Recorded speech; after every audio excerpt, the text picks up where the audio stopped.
opulent displays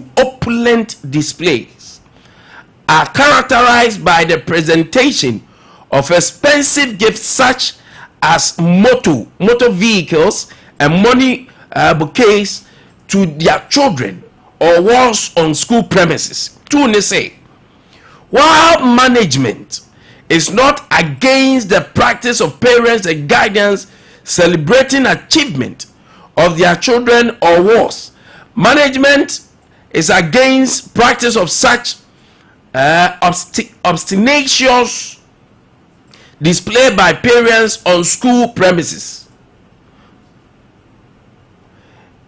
In order to ensure that this practice does not gain root in the school culture, management wishes to inform the general public that henceforth post-examination celebrations that are characterized by lavish presentation of items of items such as motor vehicles to students are prohibited on school premises. Heads of schools who allow this practice on their campus will be sanctioned.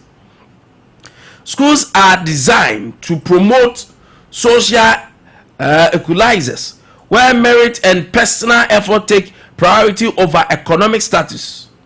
Ostentatious display of wealth by parents on school premises create visible socioeconomic divisions, shift the focus from academic achievement to financial privilege, and can foster psychological distress among students whose parents are not able to compete in such flamboyant celebration. 6.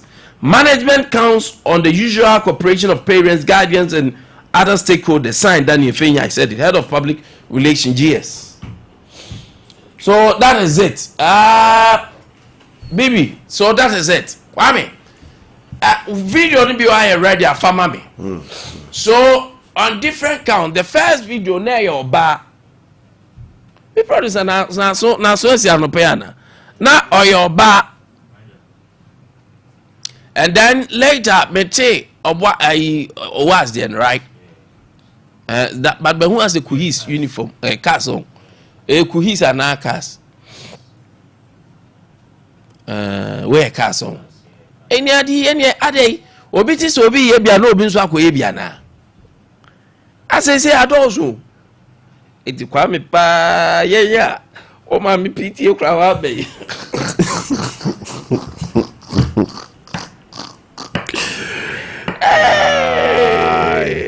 La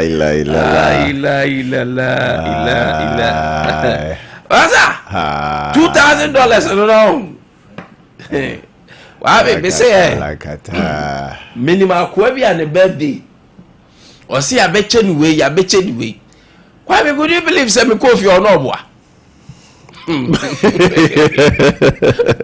No, see, the DGB was is for the optics. Oh, Charlie. Oh, Charlie. Let me say, then I'll say, oh, my bro, was the share. Man, I baby. Now, Kwame about $2,000. This is all kind. Maybe I was so you was a boy, Chiro. Oh, I said, well, they can't be one year back as all the hair calculus. Ade. Or back as all the hair calculus. I said, because me kaipa, with ye, I mean, Kai was saying, yow. Me school son back near friend, fishbone. Na the deep pa do name no, jabba. Na the chairman to me can get say. Waka baby. Oh Misako University am ko one was buy. Nti ne papa e wodi pa ne papa ne ejaba. Kwa me kai those do some dey best school na. O say seniors no be apewo. Yes. Obi a filius And pay may you so rest in peace. May he rest well. May he continue to rest well. Not just say versatile guy. Oh, I love him because Kwame. On said no so what? Tina me penasem. Me could jari bia no atamashi chiri na makujari. On said I'm class 6. Me senior about Kwanem Tribodi. Big guy, but Bekai at the best school pass seniors no be a penal. Share. After me so na me smallish. Na when you didn't dia obenyano. What you say? My first school son is a professor. US. Actually, Crobe school prefect. Oh, and I'm a second school son, Pawaski. My third school son, Ejaba. Just say, Papa didn't buy, none of I'm crying to buy. Kwame Nkwantabisa, why you didn't chase me so? Yeah, Benjamin dear. I mean, young girl, so yeah, they can't be seen him. Young girl. Where Brion? Young girl. Every day, young. And I'm so was in Swahili, and I'm a boy. It's a cranabe competition between schools. Schools be na askafo ma elko school. And two papa will scab a chinobobre. Hey. If your daddy get cash. Well, I'm a mini como. Na yeni yera yeni omo with daddy when it comes to education. Yera Joseph Achu, executive director, Ghana National Education Campaign Coalition. Mr. Achu, Marche. But the Adam now so there was no way there. Where are National Chairman. Okay. Thank you very much, Mr. Achu. Now, wait there, Mammy Muso. I think, sir, you're 10 home penny some sada. Where there, you're why you say you may your offer if when you may be a school. Now, I feel you be one say, we are not car. We are dollars. They say 1 hour, 1 man, meaning where you will be no. The bus school near the man Quadano. They say more money be no so dear ja for any work or baby.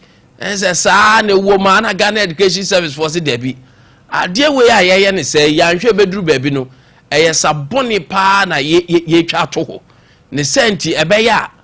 Kasad dear say where we exams, where we school. Yet the near market see be chow as a flamboyant lifestyle no game chum. Whatever. I say me one kasa usom say. No, but that's the plan pay. My major connection na me chia chifu ni na nenda mwa so mama Ghana National Education Campaign Coalition kwanya so onsu yenchwe yake watabi. Na Ghana kwangasa. Mseme sababu ukaisi tameba. Nini? Second, what is this fucking making? Hello? Papa, Mr. Achu. The students are more in the school are okay. Senior high schools. The senior high school. So the senior high school is very, today, under age before 16, 17 years, 18 years, now a year to school. Now you will get annually now was not who cares to see. Almost couple that you around Sydney or moving around for any living, not then I will show. Then I will catch them. Until the other years will a here. Here. Said the dear, who body or bet here, no one will never shed here. Why you know fear? But in this new compound, why? We look it away. Now what said you are moving with your room, so show your room. Never believe me. If you never believe to do it, yes, a roof, the next travel. We need that your dad moves to set by. Oh, because I'm just doing it. If by the same out here, I was going to, I said, yes, I did not company, school company, 9 years day. They fashion washing. We get travel. We say, National PTA, National Council for Parents, and then let's travel. Almost 12 minutes for no one that time. And yes, sir, your money be a bit of the meeting almost a while. They are finished. If you can do it for you, I will go that time. Yeah, what the social back in the number of Asia. They will be then over Yama say, get the mention of it, Mamma, or then over Yama, no one will see. But any time, so many times not to come. me da chuno obi so be ka say we dey say me ma me na enya ni sika say eja obi ansoma obi o say me ma me na eja ono enya sika na opese ono so be kire na ni so wo e bia akora pasem a metima ya ko school awi a e bia me ko school kra no ya amfrem mo disciplinary committee me ho ama asem a we dey nke fa school hu ben kwale no ki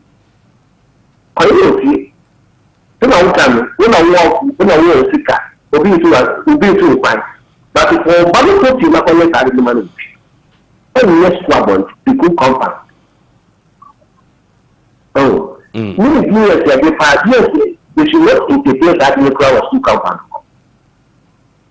coming from babu ko ti mami mi sawo the money that no mo ya say na pa how ya say na say bi apendi ba o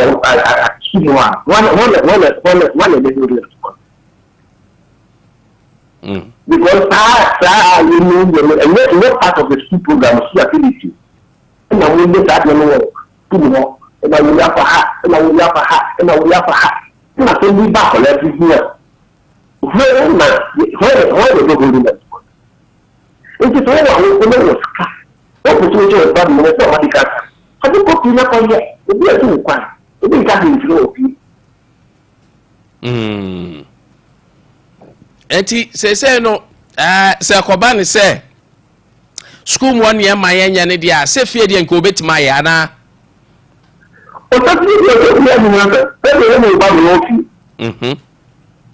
so o wa ka akole ni di school o ni ko de oni apartment bi oni di residence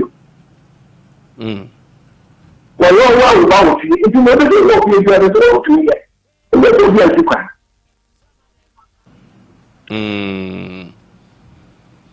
okay. Era true na ekoba ni say ya enkwada ne so mu school mo no. Won say ebia in the future the pressure bi nso betima ba beto awofo ni nso bi so. Enu na family. Enu ti na ni le bi GS, kana na education campaign college. Enu GS yes attain. Because you see a psychology make us say mo from my impressionable. It is almost sure be na almost face moment sure. It is be sano and the pressure no kind and the pressure be omo ate bi need so. And now to say you don't force your for because about the tradition that school. If you are going to share man, you will not in the school. That you will not in the school. Or the press a bit more father so. And the press at one for us to be a medium so. And we walk crack. Yes, travel for. The foreign check. Your meal at them watching back 3 years will be at school. You have just 1 minute remaining. You can dial now. Yeah, one camera will be to one quiet. But because school up and what the Yama didn't know when you be no one that you come from the government to shoe. Not your shoe. I don't want to bet you. Oh, no one is school already, you know. Why you be here because of you are your haunting. Yes, everyone, your man. Me achu ya no pe ma ya na asepa so. O se ba wo sepa ko mo e kwanya yi. Ye be sepa awo ko o ti na ibi a mo ban kala ko ti pa yo ti. Na o mo yo school campus. All right. So magical can mesre na the picture can treat you that the parent association cancer more cancer. That cancer. You have okay. I was treat the area, but we na line we say we use different phone na yeah the twice. So I say we no one check balance ne asa. Nti bo my Kwame. Obeni. So that is it. The Abobo ban. Yes. I think say well videos TV. I can't start about we see high now. Obeni. Me so we see high school ni ma dem de be. Obeni. Dem de be fi pajamas. We ni by a graduation crowd Mampo Gro Penny Nkwana by I was a move. Yamini a boafo. Yamini a boafo, we are very fine. First of all, my mena sinafi, yen share at T4. Na yena ya T4 so asi omo mutie 93.1. Almost our Facebook nso omo join here 93.1 live. YouTube nso Sompa TV omo join here no. Edomasi say omo join here. Na opini you mpacho obenya GS krata no a fato so mame. Na first of all ma menka say GS for me commend you for this quick letter omodi ababontin responding to happenings ahodo a ekokoso wo senior high schools ahodo no ne celebrations ahodo a hyase edani ho adi ewo ho a womode ban babeto sa flamboyant celebration ne this kind of ostentatious display schools ne campuses ahodo no mame mo mabaso wo mo ayade pass wo mo de krata yi dia ba but na chedodo minim se no omo enhu a minim a call viral na hom so nya bi ba kwa me enye den a omo nya ntete nya information and fa niema ikoso de sisi do enya be loud but omo nya nteye kitten ikoso wo baby. I agree with you because the first one buy e check kransa na eto so enti first one they buy no omote yes because any call viral sure and actually who say subsequent ones no say did so yes. So Kwame, that is where I have issue with our leaders. Emma de bia me from say womo ye emergency thinkers no. Because Kwame e sha se nketenkete na mo sha se se mo te no. Ghana Education Service say ye ka se womo ye researchers pa wo krumu a education is for obeni. E akyerɛkyerɛ for. Eti mu wo education is ahodo mu gugugu mu wo omo kyerɛ university ne nasefo a womo ye researchers enunti na ukopie mu university ne colleges ne nursing training ne nasefo a ye de research allowance de ma kyerɛkyerɛfo because bibinya pop up bape bibinya sipe anase eniema because bi ne subject bi ase ye they are the ones to do lots of research on it to come up with the final. You say this is how it is. Ya koya research, ya practice who say the result of it. See. Inti enye de ya omoti research being a Ghana Education Service. De fa research being and de fa to make sure say what we've heard na young getting no. Indeed, is it true? If it is true, it is against the ethics, the code of conduct of Ghana Education Service. We don't tolerate that. We don't allow that. It is disturb your education system. No, I feel so downplay the spirit of the young ones. No, means wabukwa umufie enye no. Ebasa na wamo spirit ekanwo ne de ebebu omo na nkomo tumi yiro mo ho sua de no.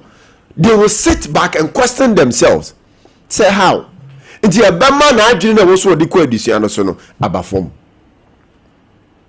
we matna se ma na sie wiafe na eba nti da bia me ka so mo emergency thinkers now the alert na mo so omo de ababonte no afi fato so ma me na openi yanya exercise kitwa bi. If you look at one paragraph 2 of the letter na omo de ababonte na ehona na me wo asem kakra bi edeka. Point 2, or say why management is not against the practice of parents and guardians celebrating achievement of their children. What management is against the practice of such ostentatious display by parents on school premises. Wow, what are some of the celebrations are encouraged on school premises? What are some of the celebrations are mofua so mujitum dia hina munyintum because we are modi abano mo ye nkakraka and the display of car na asefo and amumpe but say yaba na so ye bewura mu ne ba be ye order act bia so campus there mope. Let us know the kind of celebrations a bit to happen or school campus. Once is flamboyant and flamboyant there now. Be a yak system because not necessarily say be a cast and I say we. And they you know now, yeah, the brass band did so bad. Oh, yeah, the baby were coming near farm my moto flowers. But there was celebrations being so. To say the other no air can see as a year, ya never crime and the piety. Make a woman, I was your first swap bass, a baby jinaho. Ubin so okay. Nipa back, who couldn't hold the bahonum. A bass I know where I gained it. And also empty. It didn't think at least they should spell out some of the celebrations now and encourage on school compounds. Kwame make a baby say we deny young first born in some more Ghana education service. I'm no mind. Kwame, fair celebration. Sa nipa we enjoy free SHS. Obeni, sa nipa we. Her dollars are yet to a good so. Her car yedi chobo. We more enjoy free SHS. Inti a bino edi policy ne bano. Ghana education service. Momo nimo system no hunu near me koso. Mu deserve. And to mean opening about and to mean challenge the status quo say, Massa, we are now more bano. National conference no na mobile bed no. And you be no deserve sa free SHS ya modi bay. E bi no ho a wo mu deserve obi wo ho mu deserve. Eti momi enye me sei. Yan force say we into form. Ye ne ye form ho. Ye ne ye education sector ho. Ye ne nim de ekoso wo ho. These are the people as ye more enjoy education na eye. Enu tin ye wo scholarship na. Argentina scholarship ne de ye mu tetre enva mo bia. Na scholarship ne de ye say needy but brilliant. Special needs no ye the most special people. Because of say safo no e na e bia mu deserve sa ade no. Argentina no de mo de ato na SHS honum a honum hwe the number of people a womo ewumu ho. Sa scholarship no kra nipa do say ne kokoje. But free SHS ho the numbers say good honum. Ya womo burden eba be good the national conference so. Nti want to know researcher who say this policy now ye dey eba no. This policy is going to burden the national coffers. About the so financial you can say hardship and amatimemufo. A ministry the initiative is good. You want to give opportunity to all Ghanaian students and make Nkwadano say we want to access education. But this is the way we have to do it. This is the way we have to go. So that at least help one Nkwadano mo to make school no. Na buan so a national conference no so say yemfa how and the two conference no so. Yemfa burden and the two conference no so. Na ye be say strategically we are doing the right thing, but with the right thinking. With the right thinking. With the right and near my go kwemu and I ready to one more. Not just because not just because politicians in the bar say maybe by education sector no say yampene. Can education service have a whole to do for this country? And when they be me say so money be here education sector say any year education sector obi the vision about na year but now so you dey obey implement here. Kwame GS for the omo ko telephone mo ko mo de omo ti difference obeni say what do vision e ba ye ma wati ase so say sector na what vision na dey ba no kwan we ne fa so na say ye da vision na dia e betumi aboa na wanka say vision na ekuta wo no awie peye. No, give the person reasons remember the vision na ekuta no edimu wie peye. Na mani pano so hu sampa asem na wo kan eto adwene mu asem na wo kan no enam ne kwan so. But because say woman the buy ya vision the buy ya we don't sit down na say yen nane dan vision no emomu hu say yen ye wo field ho yen ye ti policy na say yen ye ti system na say yen ye nim system no kwan e dey fast we beboa. You don't bring any other policy just like that because of your political gains inti we must man up. Institutions must stand up. Institutions must uphold what conduct, policies. They must do that. And not necessarily say, and I don't Mahama and a Kufuadwa and a Weabanti, the policy, say no deba. So the best say system now. Why don't you challenge the person? Or challenge you no say, or the politics ever mafia. Let Ghanaians know. Ghana for you be sum, you be do komo, you be jojo, you be manati as you said the word bano, a say ana emfata. And then people are calling for the review of free SHS. And I'm getting even individuals and characters from NPPR, they are saying, say, so Bibi to me celebrated this kind of life. I don't enjoy free SHS. So it is because Ghana Education Service did not give them reasons why not everybody should enjoy the free SHS. It is because Ghana Education Service did not sit down to reason beyond what is on the table and give them reasons to say the sector will lack a lot of things. It is a who be free no ye no kwan we so na bia sika na kakra beka no so ya nya de aboa ye de support to education sector because we lack desk, we lack facilities, we lack chalk, we lack enyama baku mienu a ebetumi one I encourage teacher ni amana kira de two ebema school no ko aya akoda na kono na otumi eba school. So you see, these are some of the things we must have and bring on board.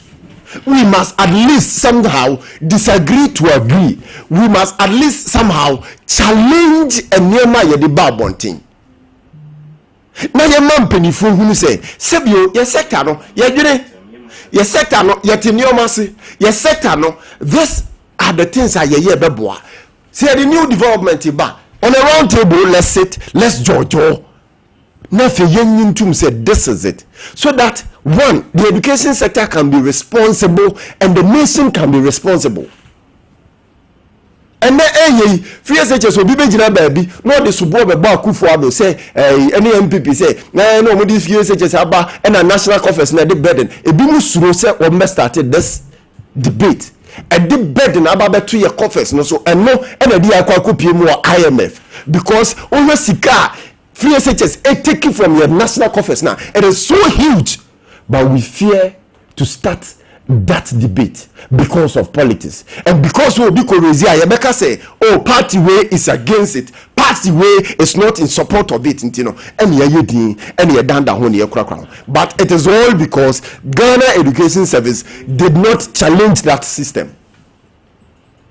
Education Service, Ghana Education Service, Ghana Education Service. They have a whole lot to do.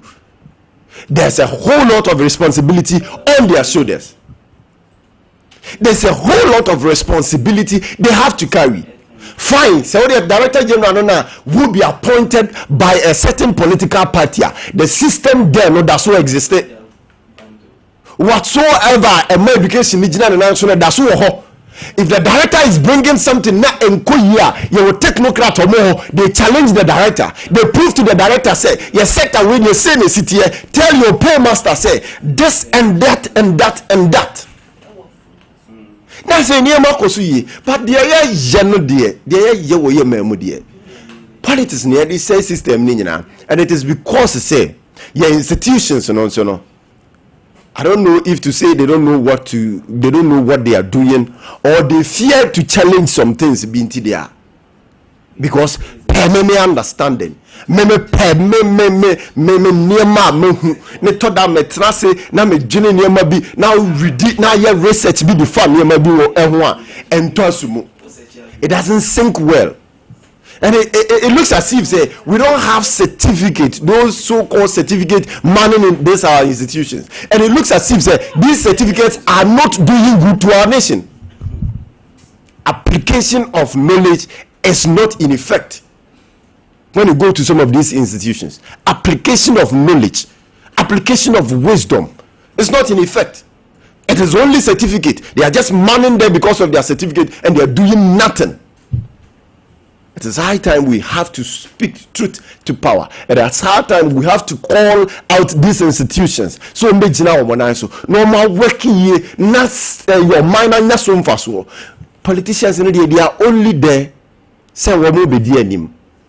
Go to the politician and tell him A, B, C, D, the reason why we have to do this. So also one penny who say institution or penny down for, also one penny who say or mining one penny in Kanko.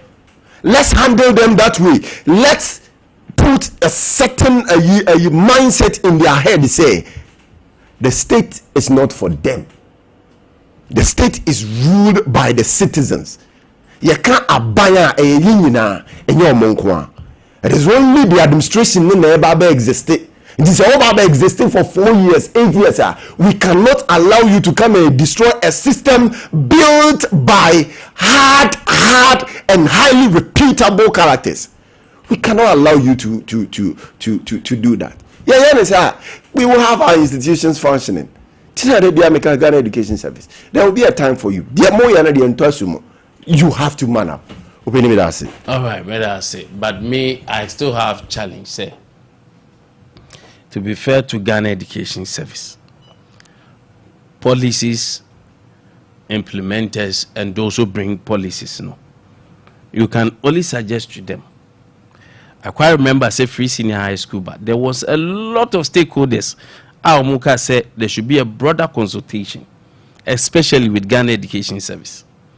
Now, almost when share my experience, there was open door for them to chip in. But no question me woman say, the other bebano, ye be fat na ye mfa no enu nyino muso. Eja nipa kro no e de policy ne eba no. Ono no be na adwen so obefa ana obeji atum. So sometimes, to me, we should blame our leaders, not necessarily some of the institutions. Baby, also you blame institution, you blame, but there are places that mean to me, to be fair to them, their input does not really matter to politicians.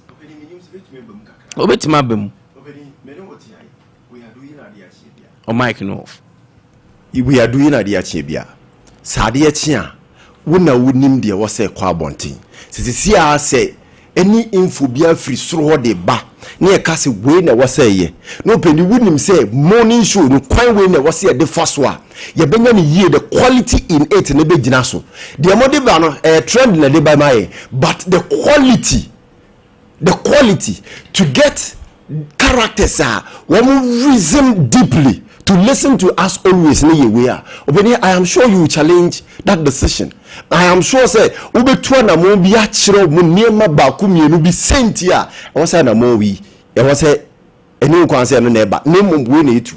So the final decision why they make it? The final decision say me principles are, then I'll tell you that if you want to apply the final decision the final decision lies on pedifmuna or de bano. Exactly. But me say me or principal I will let it out. Either I will resign or I'll make it out. Whether you resign or you make it out, it doesn't change the policy. That's all. Now man for who say what principles. Senior high school any GS for doing. Let us be fair with GS. It is not the doing of Ghana Education Service. A baby na the niso adi hu dia campaign on dia ba. And on who say beboa, of course, every policy biawo ne nanso ewo which I agree. It going forward, room should be given her. You better I changes, amendment, even the constitution, the law itself. No, may amend some of it. Yeah, amended the law. Then it is a policy. So me to solely put the blame on Ghana Education Service, I don't get it when it comes to policy making, because they are not policy makers. You are the implementers. Yes. So if the policy are about implementing, no we say about say the existing one now. What's it in this Naka GS for one day? Me pese me hu. And this and America say and ka ye shasi ye ka say the free agents Ghana Education Service should have stood up. No much wrong say ampa the money ba na boa na fe yatunu anyu obi ama na ko school but enyu obi na deserve sari krati. However, do you remember that conversation pop up? However, do you remember this conversation? What was the stand of the Ghana Education Service then? No, me say, do you remember? Say, and I'm saying if it did, what was the stand of them? Yeah, if it did. Do you remember? ebia on kai then I'll give the yes I remember say argument in the bank but anke bi ho no mo a yamo mo antua even some of the parents are opting wait former finance minister and there were other school of thought to say ye na etua tax so ye here nyo so yes can you are paying tax and when you entua ma other people to benefit and GS enye she was asking and yes it is other scholarship no ye mbie mu obi apply and it your teen friend scholarship you apply na ka scholarship ye mbie ye be scholarship when ka scholarship enka obi esikadi no apply enka se end na na enka se masa wo background no te say na ye kasa tia say ebinum omo ye well to do but omo apply for scholarship it doesn't make sense a friend scholarship ye na ye sikadi omo ye mo no obi apply a friend scholarship the moment Kwame you defeat your argument by saying say scholarship the obia na apply scholarship e de man no that is not a wholesale meba ebia you are not getting my point where scholarship come from no baby scholarship free the history of scholarship read about scholarship you understand say yes. Scholarship obia na de man then let's go and read about free education so say free education so yeah the bar say free it should be free to everybody exactly that is why not scholarship free to everyone yes you were raising an argument say the education service no money but me say you are the final policy implementers on that field and the meaning say sadly we yet the bar this is what is going to do to our education effect ebenya wo yen education so ni afenso meba you are not making the point me person betie did na GS for nye submission and me was a question say GS should have done they say and what's the South policy they should set the policy initiators down and tell them say policy ya mo di be fine ebeboa amba obi atumi akosku de but there were excepts bia womo de yentumi mpene emasabi enya effect womo so because womo betumi atia okay because why I say we me am the policy ni ban say okay this is the way forward say na person me and there na be and you said because why and I said you will give that power to the politicians to no it's not we give it is with them. It's already with them but the power belongs to us but no it is already with them because any more power say they should make decisions and a decision on making it say we want to do free senior high school instead of scholarship and he say obi so dey say oh call level 100 level 100 who go invest your scholarship scheme now menya scholarship scheme mema wa obebe bia no menya free from year 1 obi policy no the only people obetima suggest as Ghana Education Service or the tertiary education for no you can only suggest after your suggestion no me say na mpese me yemo odian say implement it e dey na GSB and Kwame the okay nyina twa be say our institutions are not strong and nintina politicians no to be take you by right no this is not taking you by right this is not taking you by right Kwame say what is secure bad way na me seka na odi sika ne bad me tiro wo say sika na wodi ba betu anamo we me hwa hanom emwa we na beboa ye and I'm see you my research on it dia me person me na dia na be and dia na education you can do dia no mo always dey farm me te hey na me ye morning show host and na Friday we tell be your hosting the input beba from the production the final decision lies with you so babet na how be can lies with you and you want to mean blame Barbara na me and Barbara panel ni say you cannot blame the panel. No, I am not going to blame Barbara ne panel ni nasefo because the production me production no and I was saying na effect what the be kwa bonten so so the Ghana Education Service on production one more year no before they no dey ba no anything does it correlate does it move hand in hand and then IGS go implement me yes obeni yeah the idea man say implement and then no then we should stop complaining to GS. Then we should stop complaining No one is complaining. We should stop complaining. What's GES? Oh yes, because and I don't know where. Yes, because when it comes GES, GES, and I'm sure say before its implementation. And then I come back. Oh, opinion abutre. But you can't make it so big. Answer the question. Miss, and I'm sure say there was one more year say at least they should have sat these people down. Who told you they did not sit down with them? Oh, opinion. That's what I'm saying. The policy implementation. About when they sat them down, almost them down. What was the final agreement? The final agreement did they implement it? Because there's always implementation after the final agreement. So yes, so that's what I'm saying. Every policy,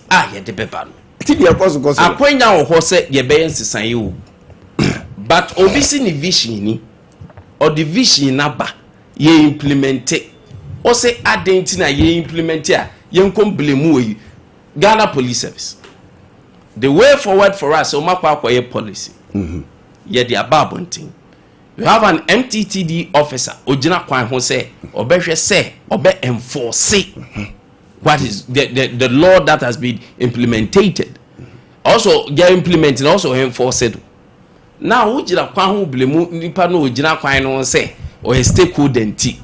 What kind of blame is this? Obedi. Whilst, maybe respectfully, you have given you enough time. Let me make my argument.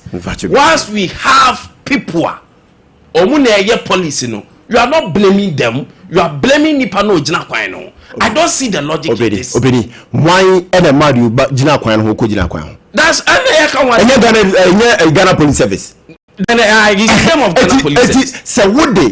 Policy way edi aba na ya si atena si ahwe agiatum kwa bontin ko implement now ko ye no why enforce wa kwa lacking wa manase ya. Is it not because you didn't enforce the law well? You have to take the person on.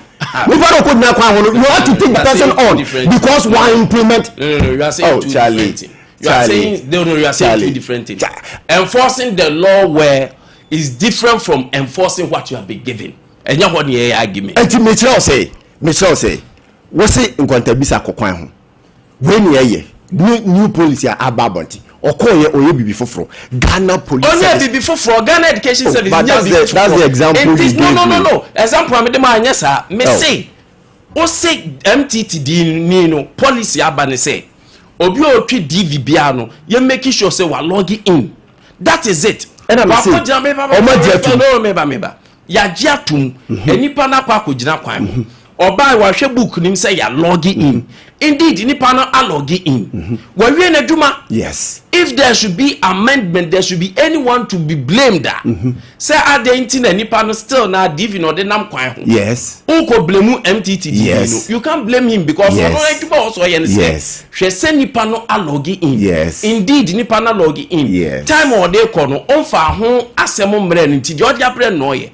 In these circumstances, Ghana Education Service, obia ye policy, ne dia ne say, ye di say go school, dia ne di go school, akwada bia ntua school fees. Akwada bia ntua uniform, akwada bia ntua dining, akwada bia ntua we. Ye implement it. Teacher ni ne ti ho. Ghana Education Service ni e supervise. Se bibia ba policy ni na enya. O si nipa na ono hwe say obi tini baby no ono implementing the policy or the policy number no why policy no ono ma ye mblemu no dem obi enko blemu GES for this matter teachers no and why na akwa then obini I now understand that maybe you didn't listen to me well because ashase no me say policy na ba bonti omode free SHS ba no Ghana Education Service should have challenged the status. That is why I'm saying it is not true. They challenged him. Maybe you didn't read about it. They challenged him. They challenged it. Read about it. They challenged Ghana Education Service did that. That time even Fenyi was someone no need PRO. But go and read what Fenyi even wrote about this. Go and read what Fenyi, who is now the PRO for Ghana Education Service, wrote about this. So let us be fair to Ghana Education Service. Let's not say they didn't challenge the status quo. Who said that? Who said that? The only challenge here, you are referring to Daniel Fenyi. Not only him. I have Professor Anyimbe. I have a lot. I'm saying you can read about these people before you make that argument. Be fair to Ghana Education Service. There's little they can do about this. Anope comfort ana me say first unyoma na emunye hwam ode unyoma ebekọ laundry make sure say laundry ho awde akọ omu esi nyoma na amemu ayhwam na laundry bia onyusu comfort no emboawo enti Anope Unilever Ghana Limited na ekofa buy what them say about washing powder Unilever enti eni o makofa fa somba na chese ya de ye papa okọ marketer say air comfort in the LED baby mauve color no and a woman tin so say okonu anya blue na anya mauve na eno so comfort me so Unilever Ghana Limited na diaba Anope bomodin ase wasi nyoma awie no o ba be samfunum ni mom ye di som o di soma ebe ye hwehwehwehwehwehwam na wa hata odwoma na enyoma no ayefe ukoyin so ani out wine ne mu asa yhwam Odam say manfo nim say perfume na use aye comfort Anope Tago herbal mixture ene ne capsules bema ubom number enye yi o times ya na minus mesrewa erectile misfunction ya de have impotence de yanka kra low libido unia tinka oba na bema infections na dokro wa unhu de onya ho mesrew aye Tago herbal mixture na Anope make comfort de amount all leading drugstore any pharmacy shop for 0243-228-296 0243-228-296 Tago herbal mixture Anope RSYD Novigi Studios a studio streaming camera say oh ya anniversary ye program na so mu streaming e kwa live we ase nyina hu a RSYD Novigi Studios ana make am for e dia bawo bomodia ne kwai o kwa akoye utwa skit na o pe studio mbetwa no ho o pe creative director so mbe direct ne camera professional studio film studio ni ade ma onya bibi basa bia me show from 0574715778 ya malama bia se first Kokroko street ewon kan hodan be Ghana afena nyina frɛ ya beba the almighty 21st clinic edaso gina na so clinic esa ya de bia na mom se usisi achi twenwa be kan 19 die sciatica Anope ade na umo homodia na umbra na doctors any nurses o ma beni ye pa o ma redari dwuma mu die mu enhwew the sciatica expert 21st clinic ana Anope make come for their you over 15 branches adentina amani enhwew udru Kumasi e wehwa overseas Sompa FM Sompa TV na wasru no mo ye from ho yene afa radio ne boss ukọ oboase o council quarters called junction hwa enkran Tantra Hill Sunyani Teaching Hospital yani first gate ana edi animhwe Mados den nim kransa ye bo hotechiman GN Bank dan dedan call center near active ufra baby ebe ye be mo akọ 0249 311 311 0540 311 Anope the sciatica expert Roman father nedro no Father Martins ne herbal mixture no Anope wabubo bi de me so o ho na so hwan yo tititi o do na esi wa chebo se as electric chill there be dine ba be yo namness nya de pa bo Roman father dro ni bi sanso na stroke achi obi da ho ana wa na achi wa pe Roman father ni bi man o ho na honam ye o ya as body na you weak o sorry and sorry me so Roman father nedro pressure diabetes ebeko one time ya de aye kwa anko de Roman father nedro no Anope bomodia 0247919122 0247919122 drugstore pharmacy shop herbal shop bia obenya bi ato Roman father nedro no season nedro hoi de ma season nko wa bra manfo cash out yes okba enobaya yedua OCP fertilizer na Anope make am for the amount OCP fertilizer enya fertilizer bia akwa fertilizer result oriented Anope mo amudi ato so de vegetables no hia OCP 15 ana OCP 10 ana ode kwakoye adwuba mo amudua legumes no hia OCP TSP fertilizer ode bo asase na ma asase no etimi agina yi na onobaye no so ba enso nyina baby colors bia nyina baby OCP Ghana Limited cover by OCP fertilizer legumes from ko pe OCP TSP ni bi afei mo amudua vegetables emo eburo cereals no ohia OCP 15 na OCP 10 nyina ye adwuma kro OCP Ghana and the OCP fertilizers aba mountain free titia ya giatuma eno an ye de edi yedwa ewo ho Anapa bega forbat na se na ya to ankomodie so ene I'm told say me producer say okay. Eti anapa if WhatsApp no message no F050 9438 500 0509438 Ti Barbara necessary pressure purchase 0509438 500 anopay o WhatsApp no emfa na yenje enso so entum ewo ho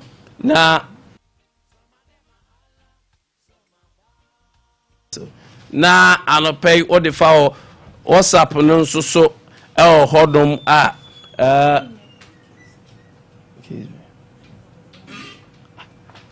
da anopay yenso so yenjire mu ewo ho emaw hey OCP fertilizer boy Juba say OCP fertilizer mano buy so hey wa me yenwram wadwo asafo enso enkomonim obedi ma me nase Kristo asafo yemfa agro nto nchen na yenka no krenchire asafo ma enkanka adwo asafo ni nuanom ne nabusuamo obedi menu gitumu pa no pai na o ma eye enchechirebu baako mienu woni emba hwe papa no ade baako a ne ma no eye ne say one obedi they are not respecting the legacy of papa no and leave behind and they are not placing premium on papa no legacy now our building and they are not in any way helping say papa no the why you know mo ba beto aso no recognition na Ghana for nyina ye force say aban e de bema o man de bema papa no nanka wo mo ato aso aye no eno o mo pese o mo yeden o mo say no because sana mi hu no this shouldn't be an issue to me rise here to this extent and any day you will misunderstanding a whole but there was saying who say papa no your national asset papa no or a national asset papa no abobra adijuma so ya Ghana wapeja ye bin somehow some way e dey do akwan bi so eti enese ka bi nam kura na ne ehu kantanka ye be bisa brand way efiri abrochire fa he ehefo na ye beka said this brand is from Ghana that alone e ya ade a and what say you pride yourself in nanka you protect it Kwame edebe nkonkwa na ekoso a yentumi compromise and sacrifice as a nuanom to make sure say one leads to make sure say you be leading so ye dey support better na chi ye dey support better na chi so na dey oye na ye hwe ni hunu say legacy na papa na ja to wona eno no to aso aye at least can't we do bibisa na ye hunu say ye papa no ye bu no ye papa no o national asset ye papa no wa ya de sombo pa emunti ye nwu na nimu ase se ye ntumi ye biribi kura ma na ye nwu na nimu ase se ye ntumi ntoa ni legacy ni so kura na ye nwu na nimu ase at least wakoi wie no anka de betumi aye ne se ye papa kura pega na mo we tu na mo we Ghana for amwa no ene ye ba se se dia ye de be kan se da sa busu eno kura no entokwa wom nti ye be da ni aboa na the legacy the vision atumi continue. And so if the nation relaxes on that, if say ebia and iswedi unu bi kura wo hwa ye de be ma dada kura bi pen ade ye dada be da kura bi kura ye bo papa yi buga dada but ye hu ba bi ye de be fa de mo ye I give you room I give you way for ebia and pedifo bi aka se o na de kura ya nka owu ye kura na ne ma no kura bi ehu se ampa ye generational legacy no no more twice no look at what they are doing. So to me it is not and I just suffer where they nanka the okoye no dey fine mean na ha condemn no but what extent ko na be to be ama wo de car akwakọ bo epem mu say problem oh it's not meaning say nkomo na ekọ so no yes adia yen condemn me na make say oh yes adia said you mo can video ni ma why a woman of that pedigree will even go to that level. You are still holding that title. And the respect Ghanaians have for Adwoa Safo is very high. Very, very, very high. A very high. Very, very high. Very, very, see very the love and support. Even Oba. Absolutely. They show Ghanaians show. Yes. And to me. Yes. So Adwoa is sad. And also I look at Kwame. Also yeah. Lead character. Obe say you be resolve nneoma behind the scenes kura. I am kind of bonting. You see, wait dear. Epacho. The abayi omomaning set here you say hey agency mu. No mo pa na mo bi ntu. Na bibia nye din. Abusua bia mo ebi wom. But the antenna obeni me das. The legacy a omo papa kura no. Se betimi ato so a ejina omo su ni omo. That's it. Yehu eskafo adefo bibra omo legacy antimi anko because of omo succession buyer and the behavior omo de buyer no. And it's omo person respect a Ghana for nyina wo omo papa no. So respect no anywhere wow ba be di akonya no fa so bi any so. That's it. So if they want that legacy, they want to carry the legacy on. They should behave. At least that's it. Behave. And we are well now. No. They should behave. That's it. They should behave. Abruso. Ameme dasi. Anape abejafo atena se na yebedi komo enso ewo ho na said na make no odru Facebook ado comment no efa be kenka ma WhatsApp no 0509438 and that me panel ni nyina surprising no nyina free mention na ebo nyina so ekọ position very key position is very very key. Omo communication na interesting say ba koma NDC ba kwama MPP tienra me who was interested so I decided to post it na amount for I say today they will menka but on be make your judgment from today but I can assure you say me panel so mu bani na mu nyina with direct communication Obia dia eyeye because Malam Isa easy for Baba joining us or no so you be a astute person when it comes to communication and all that okay constituency officer mention and era Prince Hafiz upon Prince so at Prince dear Kwame communication officer mention North Surprise and a match. Major Sumina. Now, Pom to saying, oh, bad the other Roma. Good. Maybe at the year. Oh, what Ogusu Shine. Ogusu Shine. Zakaka crab in Amoto. Yes, of course. Yes, I bear how many weeks? I think say less than 3 weeks. 3 weeks. Wow. Less than 3 weeks. Why are you mad? Oh, yeah, you must. Perception, it's saying. Mammy kind fa akonya is namin share a T4. Omaji bra. Omo T4 Maji Bra and Nano Pay Omutie Sompa FM Sompa 91.1 FM ne Sompa TV ye che obi biara na mensan fan chance ronko en free Dr. Muhammadu Baumia Alhaji eho emfama santeman mo a mo hwe nanim sesabri sede ene matenti apansam baby NPP timi enwene o man di kodu ye na ye nuanu babeso mu o maye ne matokan aseni man mugusu a mo hwe Dr. Mahmoud Baumia nim so babetwitwa agemo o se menka ncham sa che mu ye empanfo se esini kasabebo nyina o che obia wa santememu a na mo nkoso nya adwumaden na enim se emrepemu no osoro be kasa menua efomu ye Prince Hafiz upon you be a meka say MPP Ashanti region ha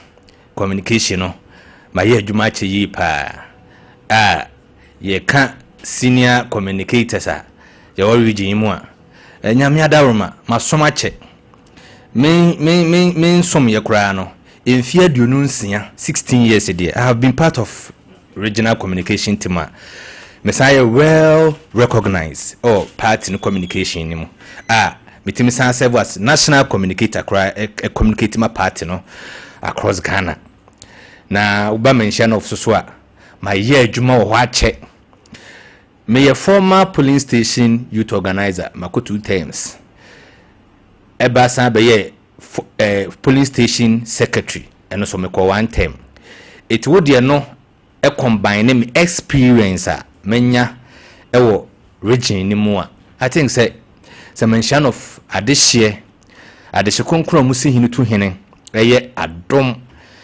na omo de communication e shemensa me gidi say mention of communication no ye be go to the next level na ni nyina aka bom aba be boa ama Dr. Mahmoud Baumia eni so ade hunu a ye nyina ye hwe animu say Nyankopon be ya adom na onam no so edi Ghana edru bia ekron no etimabam menam for me mini delegates dodo na kasa na omo response omo de mama no eye encourage na wo mu say ya papa onye ne ba bi ekọ say John kan me bi atwam say fear delegates de nanso mention of delegates esi omadwen ye omadwen pi say wo no mu hia wo no mo pe obra be ye adwuma ma wo mo a there's nothing obibia no mo betima ya sabi ebetimi esi ano kwan etimi mi hu say emreni nie na hwe party no so ba bia ye woi ba bia ya baba bedru crossroad ye hia omo ani eden no munim kasa no munim adwuma no mte adwuma na se no mutim be ye adwuma de boa party no ma party ne timi kwa anim ne afento ma papira na no entina mo ba mo de hye mo ofaase mo nua ketwa makoa eye Prince Hafiz Opon metu me wasi wo se mo mfa be mo sa afode no ni hem ko ye adwuma den ni ntimi emfa mention of NCBA ekron ne bin enmonyam de bin ka MPP asanteman a na asanteman yemfa yentuma pa infra etimenia ubusa me kakra meka wo honom no efom ye na response so no very good a yenim se de Nyankopon so aka so no ane bebam medase benso medase pa da anopai ye hyasia yan komono Ghana Education Service ade ababonten menem se na se ho viral video ekoso yan wo faase ne ma on school I think those days na any hosa and they akwada be we school ya de car ko campus ne de akoma no dollars na ne da ye abobi ehun say yes yaba Ghana Education Service no psychologically am wan kwada ni bi teacher o ma wie kon de mu ko no mu tim no ana ife mu tim kofie no kra ande ne de hye nkofo adwim kwan bia so be fa so anya ka was ope e de niam bebre ba Ghana Education Services ade ne ntwam bi nso ka se ho na me na anya misika na ene Hafiz mu se me bai ba be school me ya ade kakra mana we de nkefa ho bai Hafiz o wadwin che wo sa ensemi mesa da se bi minia na mame safa konye na menche mencha no fofo o ma signal me se mu tie me pa ti minuanom ene me papa nom me nananom mo mention of anopai mo de hye Prince Hafiz Opon me de akwanyan chiamo na makwanyan so de nchiasro nkwe mu hwam pa emamo na because hye mu nkran se mo nya adwumaden na yehu se mpanyimfo se achia na emuye eye desen kasabebu nyina yehu se ni da so ho adwumaden aye ne nkoso nye ni yenim se bepamu no Nyankopon be to nsupa e de aguso menua mehu sa news ni videos a se bio enenam social media yehu se mehu se ye mofra no bi yenuanu bi no ma omo nyame ayo madom ama omotimi awie free SHS Nyankopon ayo madom ama omososo na na adon kwakufu ado emodem boni na nisu ade hunu a odi ja Ghana eye free education omunyina aso enam so no mo enjoy no manya benefit wo ho no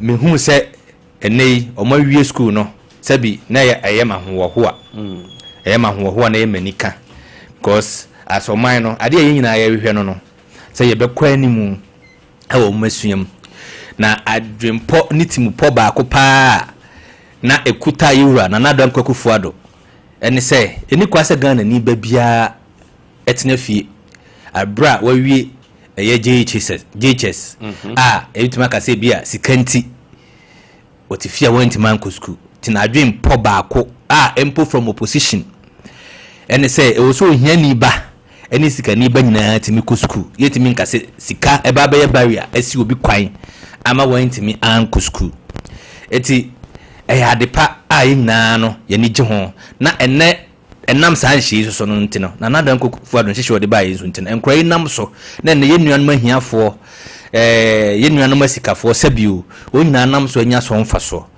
na wo hwe trend a epie nansan a na ya de ayam hye kakraba wa ya hwe ya dachi bia going forward no betima affect policy no because policy e ba yi no anye discriminating sabi eyimunum nanso emofra yi school yi ye hwe eneye bia ye parents no binum a sabi onyankopɔ ayo madom a omanya kakra ehso mata so ana omo bibi kakra wo no eneye a omo so portray ene nema omo introduce a esa de yem hye kakra ba yes yenim se ensa tia nyina anyepe nipa no binum wo bi sin bi eti obi ansi obi akwan se sabi wo ye sikani sabi nyame wadom no ato nsem na wo bia oba awie secondary school a obe show love anaso be kire wodo a kire oba no but question a e wo se yebo se wo ne se baby a sabi ye show that opulence no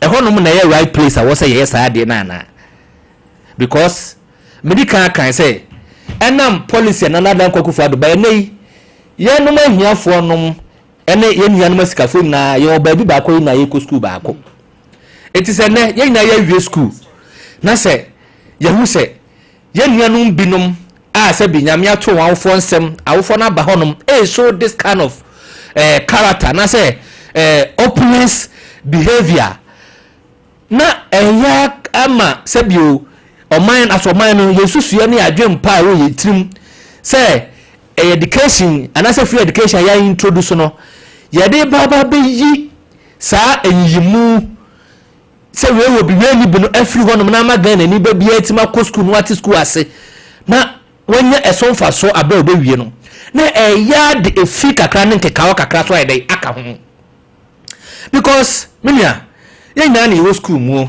na ya wie school na se parents no ye minua madamfo me minua pa wonum se malami so o sa ye minua pa o enya sabketu abene no enya sabketu na sabi wono ne san se ne papa ne na aban ana wo so ne sika wo mo hunti na media me papa mu opposition ye ni binti ne ya school na minua ye de car ne champagne abetutu agu no so e wo school mu onum na media me hwa me chobo so me trunk nkwa no so me fa ko bema wodwen se edie ana ye sre sabi omo maka omo wie school no na mpo de wie school no kra na ono kra so kofie no edie adwen edi se de tim at that particular time no so kofie a say na wo pese ho ohu na wo fo no a omo de sabi o moment menya akonya me show that opulent behavior towards him or her in the school ni asade adwen foforo bi sha akra ni trim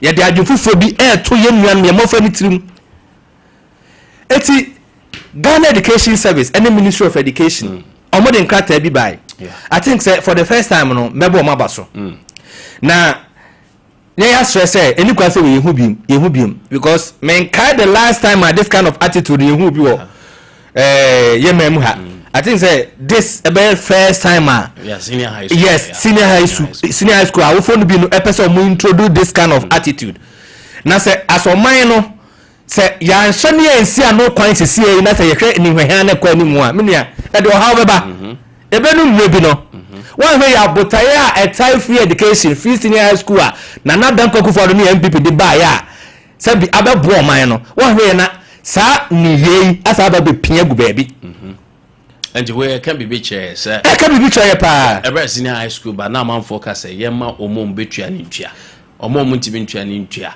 na yehu say we mu de wo ska ombetima finance omu ward let them pay omom ni ska ni amom akoni free Minia, but we did not agree. Minia, I don't agree with that. Say ye nyan sheshe say bia omo mu sika no ntwa no mo mu sika no nkɔ no free na afiso go enjoy we are broke discuss enu ti na ye cassette ya no say the parents na e go schools dodo na o memu ase ya ebi mo enya under free education na say bi kwa international school so mu tua in dollars ne ade e say wo fi say oba be high school na betima to cars abode ama na ne oba no misrew fa ne ko say schools na ye expensive no ne says can spend e ho no e ma no na sabi obi a na wo fo no so ni bi enya sa akonya no e ma me enjoy sa policy na e dia ba no because e ba ma ehia for but yet me ye mu say Ghana for no bi oskabiliska etieska for no enkope school mo ma na ehia for no kwan da bi e your mind here ni tua tax can ni tua tax it is our mind ene o man kan di phobia the policy ba o so mu say your policy e be benefit obi a no obi a benya so fa so say the yimu basa emwa eti ade ehia sese o say ye ho adwuma ne say sa ade a awofo no bi ni person mu introduce no yesi no kwan sese ye o si no kwan sese ye eti ade a Nkrata Ministry of Education ene Ghana Education Service e de ba ye no e ade a na make us mebo ma ba so going forward no we should put measures in place so the be ya Emma this type of attitude no to us all okay. Sabi schools no awofo no de cars ne champagne no for security. For security checkpoints and the rural school one. It is a heads of schools no securities are more various institutions and various schools not being commoted this kind of thing no we are not allowing. We are not tolerating it. Put a stop to it. At least the securities will also work. Said the ya first I am guase because me who be that who be that Ghana for no e to da you ni mo na no dey ti ya hwe nsi ano kwaya e bedu bebi no e ba be ade a e ba be sense yikuma ye ti be hu ya enye yi. Thank you very much. Malam Isa Isifu Gani ono ko benchia not wa constituency officer. Yes. Malam se no ano na boko de boko bibia da na akwam bibia da na akwam na se ne usi e ka benchia no officer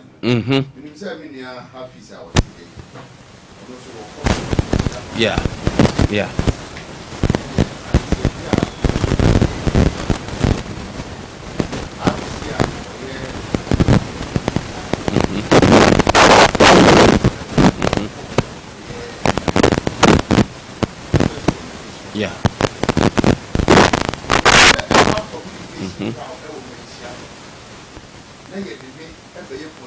Communication officer. I know Hafiz will be one of the people who will not be happy. I know it. I didn't hear. So on him the qualities that I will bring on board. So on really be a constituency communication officer. Now me so really be a constituency communication officer. Hafiz on one kasa me said he will sleep on his job. Because every day I will chase him up. Obebono. Me chase him. Obebono communication. For the first time I can see the Babenya communication interesting. Yeah, press conference. About 2 months, yes, I frame. Now, one metie someone a possible mention. Now, the Emma topic here with the pa me buy education. Education ankasa ye kama education system na yo adene mani ye mobo miniti e diminya me kase school di wo binya me a clear example school di unya yes na make the positives and the negatives at to be say nya botre na tie mi me kai say me wo SS among the best science students in America. There are topics here. What you can say digestion. Chiwe po babadi babadi. Yeah. Digestion starts in the mouth, where the food is masticated. The presence of the food in the mouth triggers a reflex reaction which brings about the secretion of the saliva. The food is run into spherical masses by the peristalsis of the. Hey. Hey. Yes, ya. Me chem kra na me ho yankofo mu. Hey, wa bi o. Eni mu na me ko wie Ken University. Nani? E ho so sa. Chiwempo because system na say. There one woman say. Sa education system na asay no. Ye na awufuo bia. Meaning is omuti education ase minka schooling no abusia education ankasa between schooling and education but what we are doing currently ayi schooling enti me man me ba ko oye mechanical engineering oye mechanical engineering but mechanical engineering na oye no the American say at the age of 6 years na wotumi ni 6 years no wotumi change oil wotumi change brake bands 6 years say me system na me fair mu no say education system na me fair mu no na me nye ready sakola ne be from say chiwe mpo system no enti class 4 na me ne ko ma master CC wa nko private school or aban school we pull 2 o'clock no CC ho because ne father me my first system no me hu me wie Bachelor of Science and Agric and Forestry me call forestry ho na obi ayi nani amame say yenko dua tek na yedin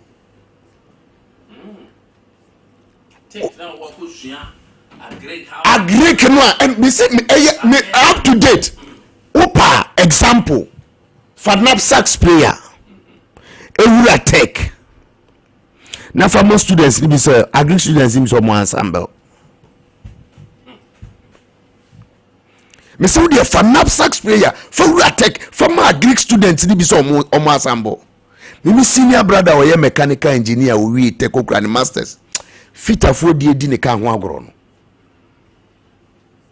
eti me ka be wie say eye me fe say ye ka say even TVET ye di TVET ye den ba abeka ye educational system no na unim say ye call ye take niema yi na obi a wo ye lay person no buy oh take it there they ubedua ube soku seedlings ne kakra na wa prepare wo bed o prepare wo bed wi a seedlings ne ya na wa o di seedlings no bebrebe ni nyina begu beds no so e be sprout na wa fill o polypods wi a na wa transplant sa seedlings no e di aba polypods no enwini na edu tibia wo say ye ko transplant eco field and ye di eco field but bisa me say me ko tena ho 4 years me u lecturer na chunia wo enia wo pa say ye kwa kosua because adie ne wo book no ni nyina ne ye de ye den if only a theoretical na ye ntimi apply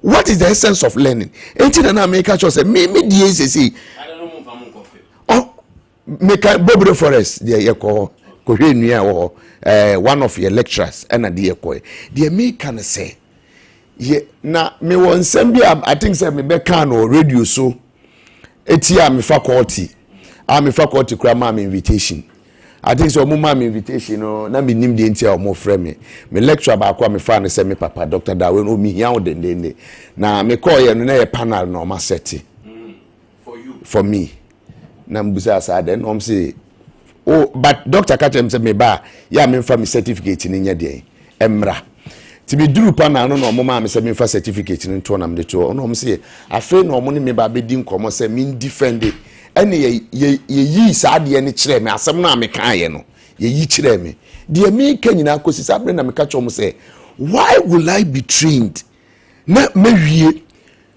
edua bi ye friend Jima liner eye exotic edua ye replace wawa mini wo kase ene unim say wawa sa edua wawa no esa in our system the question na me bisa ne say reforestation dia din pa yese mi bisa me wo say reforestation say eneye kasa about ye friend say galamsey wo nua na otufo adua no ne honom no ye fre enua no acacia unim ade adua ne ye what that nitrogen fixing property but onim say adua ne ye wood lot enye dua ye di ye establishing a emfaso e de ba no say it sequesters carbon, that is absorb excess carbon na e wo atmosphere ni mu no but ye betimi akwa kodua sa nua we bi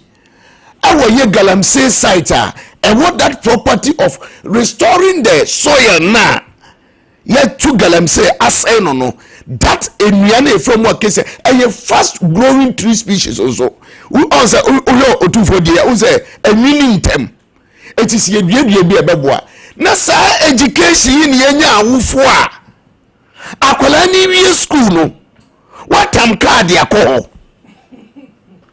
eti awufo mi ti busa say at that level cry what is school asia at that level nipa say na wie SS after 10 years they become irrelevant in the system. Meaning what the American say after 10 years so catch obi say now qualification here SSR as if say school no kra wa dey one copy to the extent say your parents here woman system na say me the car air call me dey meaning say content creation okay it can be possible me dey sana me huno but say you no credit I want parents omunsuo bibi saa sofo meka no asem sofo prophet Elisha amwako oka de ne bade ka ne yeye no oka de ne just slammed into two people and killed them on the spot. Even sankwala na wo de ka koma wo no DVLA should check omo do 18 no mo license both to drive. What kind of they be bisa me say we are living in a country as a backward thinking it is in good notice say GS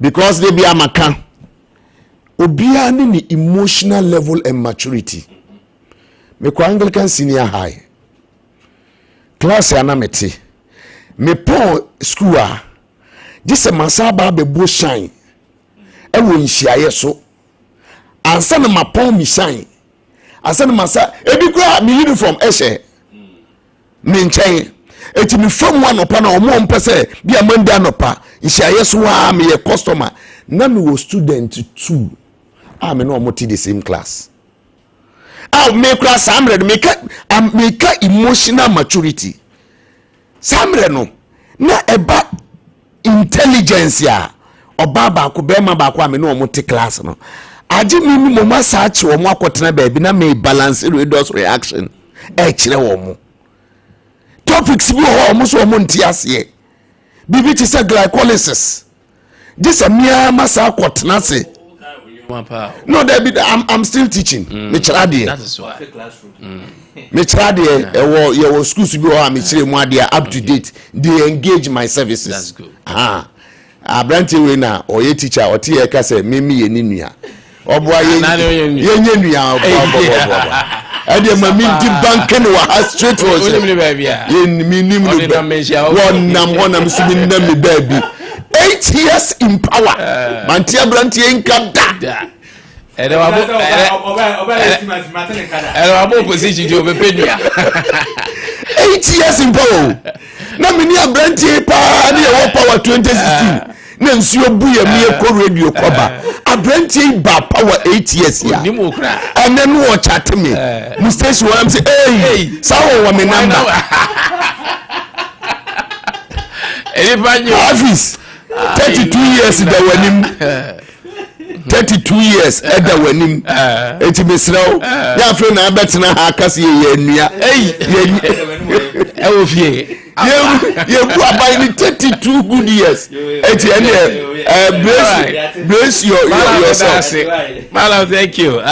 But the other person busa malam say malam won na bia ofie nye me so is it my fault say fortunately for me me papa ti ma bo bra kakra obiso show appreciation kwada bebre ko senior high school mu be wie nsama ye tefa mu e be kra police station and all that. So me bana ye good wa done good behavior di. I want to appreciate him. Say the suban crowd dead you campus no. It was enough. E dey dey how you say because come out. No crap. Me no we adwene. They be amaka me see parents or minimum education system mu. Say doing the right thing at the wrong place would never make it right. Exactly. Me and me ka be see emotional intelligence. And kwala no mo na mo no. Ebi ni say ye wo kan US law a whole law student and ye dey no the same floor. What's in the guy jano? Yeah. And to walk full 8th floor and we jano who be form. Oh, that is emotional intelligence. Obi ani say no sit here.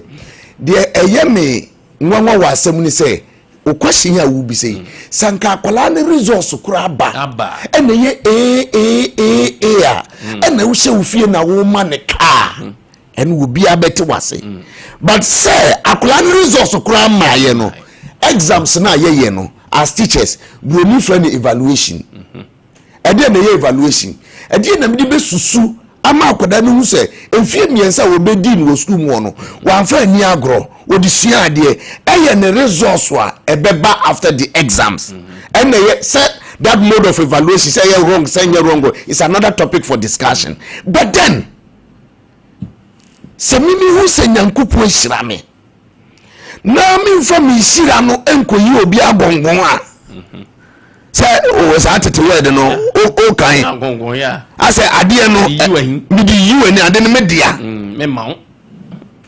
What would the other children say? Mimi said ebi amaka me say me read Jesus me na grade 6 ana ye fam o Anglican me say me mpewo me prepare college ana me ko gi me card sa ye time no say na ye card me ko gi me card na me so ani dese e de ko prepare college awu 40 line me so meet line mu me boy headmaster me remu sa me ni se be na kra de se manya wonam kakra na JSS no mo frame me kulukuli lex om se me 90 say kulukuli my ni bisa headmaster bisa am say adan nam so nya we admission na me ba se me ba bede me ba be pen wo jimi o se ope awofo ba ko ka wona o sa ne mra e be ka se me kofi se me nya wo bi aso me my emotional intelligence no irrespective of what was happening in my surroundings move me one.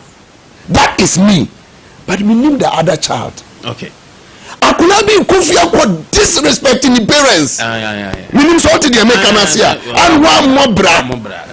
I'm a yes sir. Yet me ya grow online. This say we see Adentina one ko worry despite ni na obi so ebusa say na o papa. And you want despite na e dey. Esi so. Adentina no so anya dey. One ko worry. And I want you to say despite it is sad you know you say parents no me dey become a parents na tie say enkola no mu school no omu doso say wo yes sad no e kire wo ban e bi kura the Dallas akola ntina ka mu wie ya man Dallas away there. I think go formal school money buffet I don't know but coming from a formal school yeah e bi the Dallas yeah time na Anglican senior na wall ni na wall ni wo fra na ko KTI ho me say wall kra ni ho but look at what is creeping in and minim the say cause wrong say enkwala no mom enya impact on ye older generation na akwala timi ye TikTok no atwe maame ade room na ni maame mom ni na say omo ye TikTok no say sika ho share ye see what amali teacher ni na awofo na pia ye nim hu bi ye banim pna no. And then ask myself, why is our conscience of shame? Yeah. Thank you. Avis. A quick one now. Ave yenhwe ye behwe that one now. Ya meti for so rema. Benim so rebata bia na we okay. Oh, I think say someone menua e kan idea. But also onimu ntinye onua. Dia asem ni. And now about what say no you. Say onua we ye binti onzo ye bi. Nukuri bi ani. Ayo. Onu on task won kan nukuri ni. 8 years no hu no. Now for no ya. Me hu say. Wa hu eto onim ba bia metimpo. Oti bozo. Metimpo zongo. Ni na na timo zongo. Ada na ba bi 5.9. Mala bi chewo. Onim ba bia metimpo. Okay. Yeah, a little one on I think sir a public concern because of any morality also issue ne kakra the incident happened to a bemu the concern na bemu pai to na a PMU and then I just was a former member of parliament and a minister. Yes, and the idea worry minim how videos no o take you no Minya mesada wase Kwame Nkwantabisa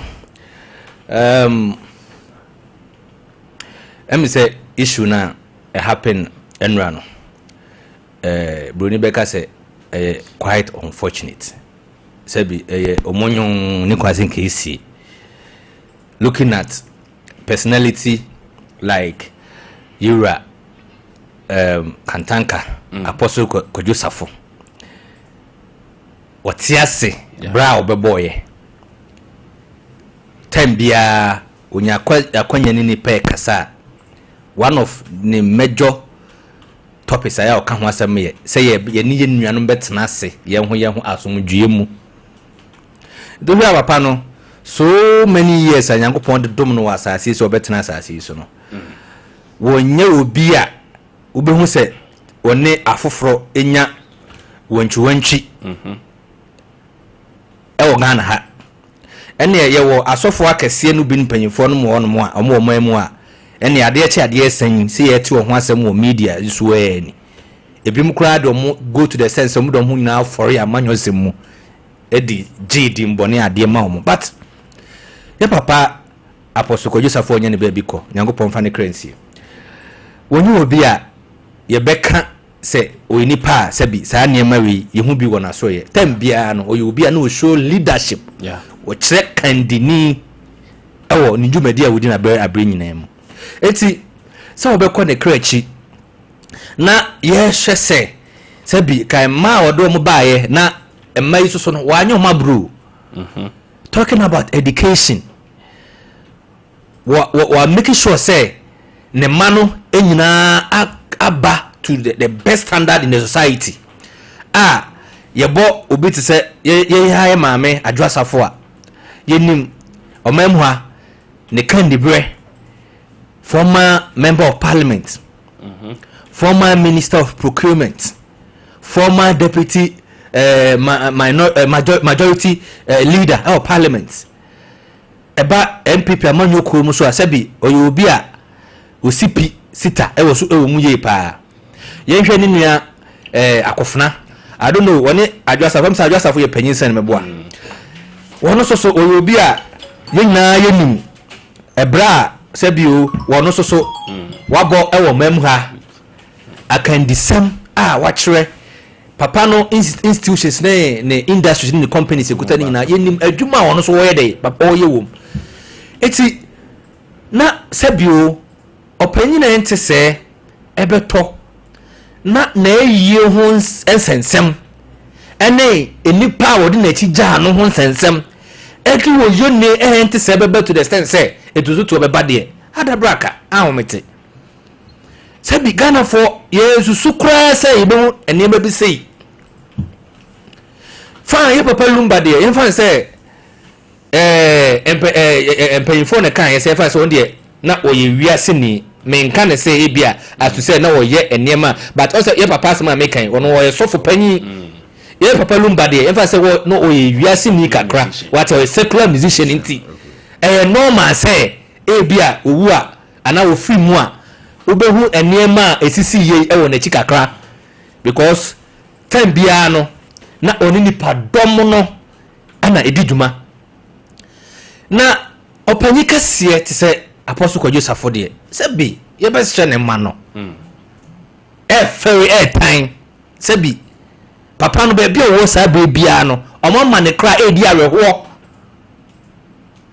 because kind of one ka bia nhye musa yenim say fine ensam iba ye atiti bi papa yu efri mu yatiti bi wo tuwantwi a ekoso pass ye de yenim say ja efie bia no mensam wom ana tambia so na busua bia no se ode hye to efie ho no mo a abra busua ni nyina be ka bo mahia no ho na wo se abusua no binum ho no mo a abusua no binu abusua fo no bi ho mo a omo mnasepo eti take the opportunity and solve those issues ema ni free wonom eti e papa free mu ana ensense bi pie ne so fine right time a manom said the yet ne say omonkasa when we enya fine when we enya free no yes they will come together at this time papa no eni honom no na oba hye na nimunyam won achi ne hu say ensense ma na yet we achi no nya sa na tie but aka menua Nkwantabisa me aka say papa you free mu ne mano yama Ghana for nse form ye kan che mo munti ye papa Apostle Kojusafo onye obia sabi o say nachi and some say epie to the sense etututu aba ama nyame nkoanka eba panyi no ya adwasafo no enu anka ofiri mu na ye nyame panwo anka enu a ensem bi se ko pie se bia maami afiri mu a aka hwe another story a ebe sa creature wa panyi wo yachi eti de man ye bi so omo fi se enema omo ye on papa na happy ba bi obi a na saa nie ye so no che wo mo se omo display aba ofi won me sure se papa no se de nyankopon esi drum na aduma che de no o fi won no kata na odim eti ototo na chi ye pa ototo ne de chi ye all right ama ye no bi kwa ya tese ye ma me asafo adwasafo na em se papa no e de niema bi share ne nsa no nko ne ba won tese lawyer ne court ba be dispute nsem we say no de saa nsema eti ye bi no eti se we nyina papa na to ne bo ase enye se wo obi a we siesie na chi no wanye na chi ye wato ne bo ase de niema tutu ye a na papa no so se de no ositie no all lawyers akuku damo a adanti na ye tena ho ahwe ama edim bone enti se na papa no ehye fridge mu kra ye nsie no apia saa na the lawyers what are they doing they should put even yes in court omo nancy form na ye the police force was say enu ensem apie omo ya say omo investigations na sabe kwan some arrests have been made ye be koso adomas so omo koso nya aduma pa no omo make sure say sa ye and attitude ya emofra ni display no it doesn't continue next will be try papa na cry na subiaba sa topic we ya discuss no kwasem ni me brother etifia na yensu yesu kakra because me hem bibia me brother ye free ba me kan say me brother ne wo Anglican senior high na gofo enya computer ye call ya danfo bi fie sa me na computer desktop me ka say ma me kan 99 2000 nye bia na obi be kan na me no akola bi tika mu world cup no Ghana beji na me say Ghana ji ya ni enwo asa na 97 no we na ni ma me say na wo Ghana aji world cup da Ghana ji world cup ni enwo tinya abote na penifo ni chechire mu hwe a value system a society ni sesa me kan say yenya se me no sika ye free mo shizongo me mame owo fi ewo ho at a certain point ni enim fiura enkofo wa bonten a na man bi wo wa obo blocks om friend komsa om nim so on na fie ni ene dia minim so o like we media we lived harmoniously in dansika no ebi ho echa na maame ne kan wose kofa sa rent controls obe kan ya krata blue pink ne ebumienu na makofa ba me na ebia bisuan krache monsieur Mala Audu ono odeka 1 year 6 months ne ya frɛ no yes Mala Audu odeka 1 year 6 months so say de menya bosomo mienu sika but ennew current ya look at senior system no ma yeden asesa our value system because your value system adia enne ye de ni dia to so bebrebe e obi owo sika ana society no so emfa wo ne kwan a fa so wonya sika no hanso wo sika me ka besi ne manu asem ana me ka no se da bia papa ni firi no papa no one impact wo society mu baby a papa ni say those days ya na papa no ho dia na obi a oni university education na so otumi ye na sabi na maka obi a okura mechanical engineering fitter for the ne kai de di agro and then ya tight mbotu o chere ne atu no complain sa nipa ni ka say he has actually lived to impact society mi busa ne mama say ma omo the level of papa ne shasia can they so the question me ne me brother to us baba ko wa kan fridge na hwim we say there no I don't like this drink and I'm say boy semaba won pa drink we na me na meti mo shizongo no se menya ice block kura egu sam na chiriya no just myself a pine e ready cham so akoto ice block achitene ne bottom yensem ansa na me so ma be pai aton ene obi fra wo se wo to ice block a ukura wo chesere na wa pai bia ye dey ama no me ti busa se wa social media yentimi capture we obi na ka kire me se o mu fie no toilet ni shede mu ho na me se ani mu fie ho bebon ani na inform me sa decision no na me ne wo bomba minim se o ka tete o kwa no awro otade o di asen ba bi no wo gure mu kwa de sense so biane sense so say ya na wode wotade awura mu na pia wuduru krom obi abehu se wa konfichire abedua bi na hange wa ko bere ne ubu se enu obi me baba ko be ma no wache mi ko bie dan ya wa so me hotspot and wa hotspot to ama ne tablet no akọ hye because onim se as of that time ne ahye mira say you can go online ubeko online age me wo ho ansana ye wo ayibi wo ha wakọ akosua etibitibi busa me hu say how would we because enkwala we ho omu nim what their father has gone through. Yeah, that's the problem. Senka omu appreciate their papa na komwa ego sa ejapade na de bia maka enenso no sebi ye nyamesomfo no ade na ye preach no ade na ye preach nye no na ye emse ene obonso osofo pa kura V8 eja asem keto on presidential convoy kura utimi mfa nya yi enti utumu se akwakoye more or less of ahunyade na ye pe enye nyamesom se ka sa nyamesom na wura ni manum a I'm telling you, sir, they will not be fighting. Shall Josuma Banda? Yeah. Na papai dempem. Yeah. Na imagine ekra your friend say cameras. Abra udi ba Islamua. Yeah. It's haram. Haram street. Papa ni tibiana wateno. Islam ankasa your religion it talks about secrecy. Hwe kom se ni se me mababe me mfa se me wura ha. Mababe to so obi no obi da.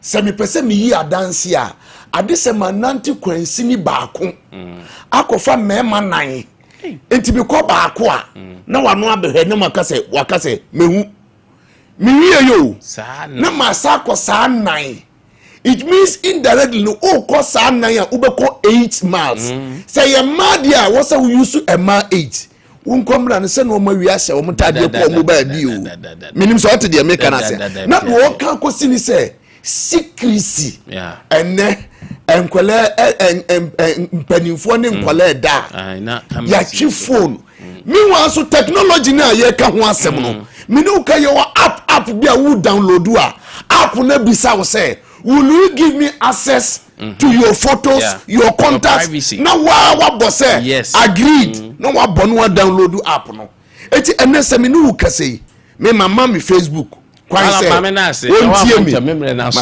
wa mantem wa my command head as ba mantem me na have face I don't want that some communication you guys and your first time I ba ni nyina ye ba na chese ahakura me besi wo so amen na o ma adwim asa first time so amen ya no there be u producer Emma me direction okay but I say wo ba first time say na ya na utimi ye calculation wrong kakra nti next time ya calculation wrong you be do antem and the political topics main political topics next week my mom political I don't say my main political topics in the me ba came back on because me banner me say half is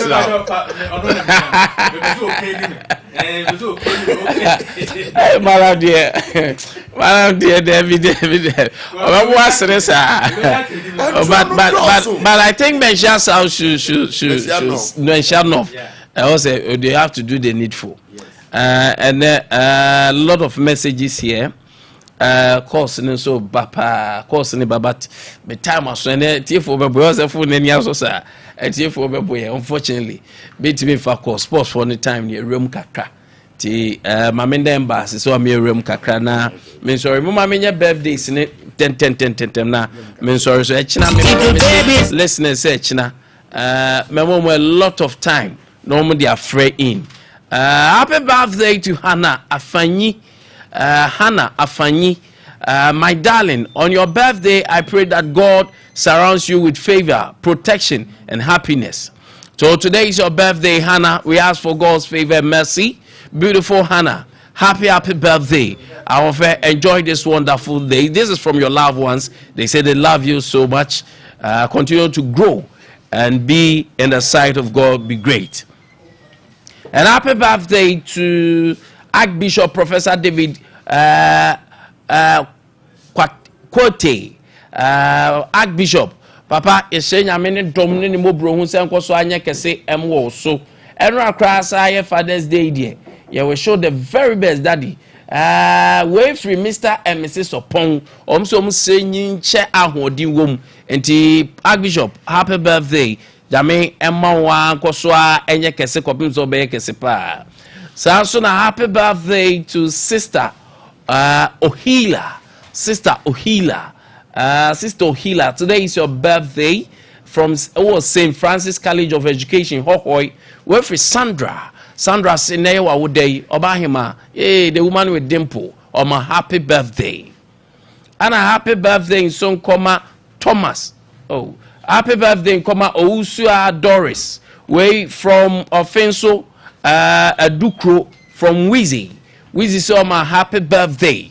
Or say Yankopon say on from Dumu kwa Dumu. Yes, very beautiful lady. Happy birthday to you, Mami Usua. Enjoy your day. And happy birthday to Thomas Buama.